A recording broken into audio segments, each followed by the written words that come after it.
Have you heard the phrase debt is evil? Never get into debt, or debt is like slavery?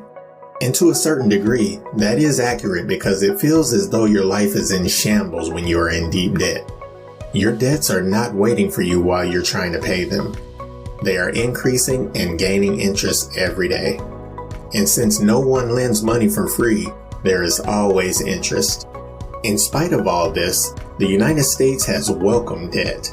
The total amount of consumer debt in the United States is close to $15 trillion, making the average family debt above $5,300. Considering that the US GDP is a little over $21 trillion, debt encompasses the entire economy. But I do have some promising news for you. Not all debt is bad. That is an unpopular opinion because most of the debt that we have is bad debt. You probably owe on a car loan, credit card debt, and even student loans. And you're probably thinking, it'll take me forever to pay off all of these debts. How in the world could debt be a good thing?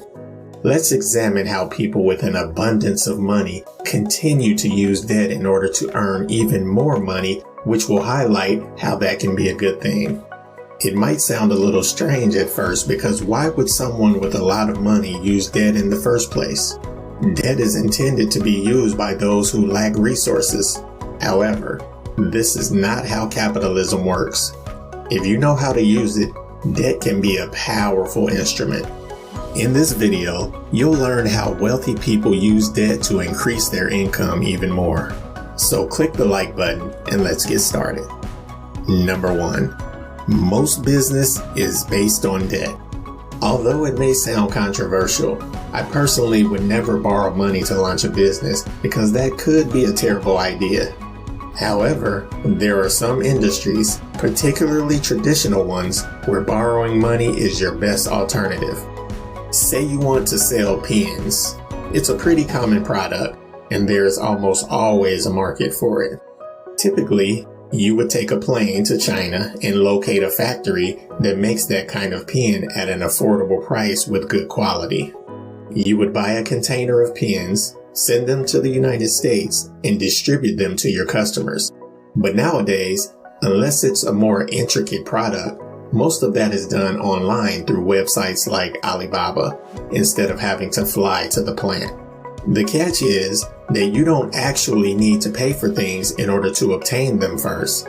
Let me illustrate how. China has transformed into the world's factory in the last 50 years, producing practically everything. Multitudes of factories work non-stop to produce everything that the world needs. Furthermore, the majority of these factories would be happy to lend you their goods so that you could sell them more easily.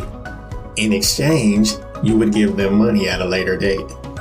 Naturally, they won't lend to complete strangers, so you'll need to first establish some sort of rapport with them. However, that has been the way of doing business for the past 50 years. Once the client started selling the goods in the United States or globally, he would then reimburse the factory while borrowing more goods. In essence, you're telling the factory that you know how to make it, so let me help you distribute it. If I can sell it for anything above this price, that's going to be my profit. The benefit of this tactic is that you're not investing any of your own money in it. This is why selling is one of the greatest skills you can ever develop. Number 2, refinancing. Real estate debt is the best kind of debt because it's filled with loopholes. You're paying more in taxes if you don't have a mortgage. To be able to take advantage of all of those deductions, wealthy people frequently have numerous mortgages.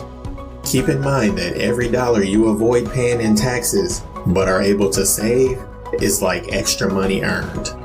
So that's another way wealthy people build wealth. But allow me to offer you a more useful approach.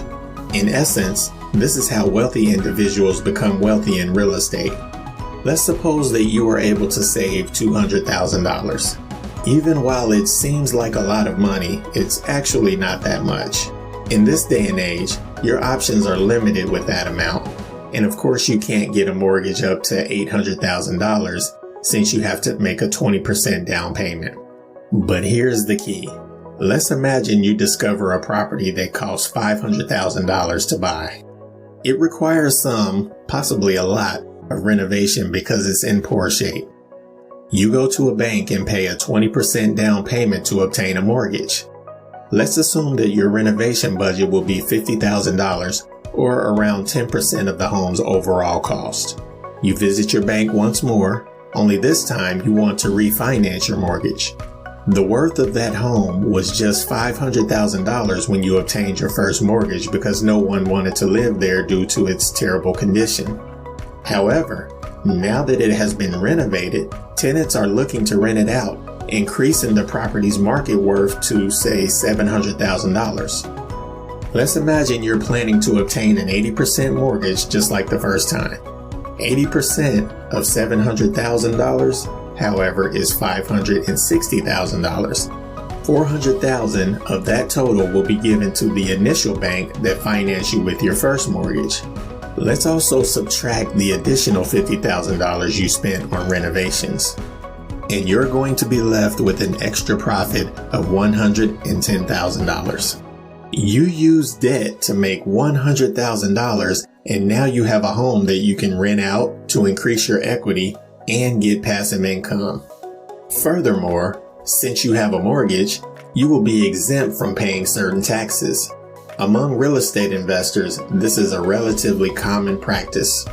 After this, can you honestly say that debt is a terrible thing? I'll let you respond to that in the comment box below. Number 3. Hedge funds.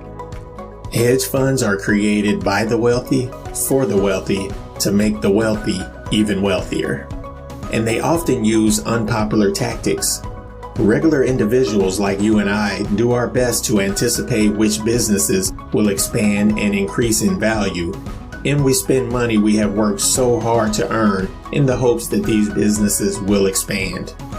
However, the hedge fund commonly uses a completely different approach. They attempt to profit when businesses fail or go bankrupt, as was the situation with GameStop. However, in that instance, the internet put hedge funds to the test and caused them to lose nearly $13 billion. But how do hedge funds generate revenue from debt? Let's imagine that you predict the price of a particular stock, such as Facebook, would fall because you know that the most popular smartphone manufacturer, Apple, will announce next week that it will no longer allow apps like Facebook and Instagram to track you and your online activity. They made the decision to put privacy first, which will seriously harm Facebook's business model. So you pick up the phone and give your broker a call to ask him for a loan. A single Facebook stock that, let's say, costs $100 and can be sold right away for $100 on the open market. Congratulations, you now have $100 in your pocket. However, you still owe your broker one share of Facebook. Let's assume you are correct and Facebook's stock price drops to $70 per share the following week. You use that $100 to purchase one share of Facebook for $70 due to the price reduction, sell it back to your broker, and keep the difference. Congrats! You profited $30 on a stock's decline. Though it appears straightforward in theory, doing it well is quite risky and challenging. What happens if you're way off the mark? What if the cost increases by 50% tomorrow? The one Facebook stock that you borrowed must still be returned to your broker along with the interest due. To give that stock back to your broker, you must now pay $200. The most you may lose when you purchase a stock and attempt to sell it at a profit is the amount you first invested. Shorting, however, is an exception. Your losses increase as the price rises. Theoretically, you can make unlimited losses since theoretically the stock price can rise indefinitely. However, if you have 100 analysts working for you, this tactic can earn you a lot.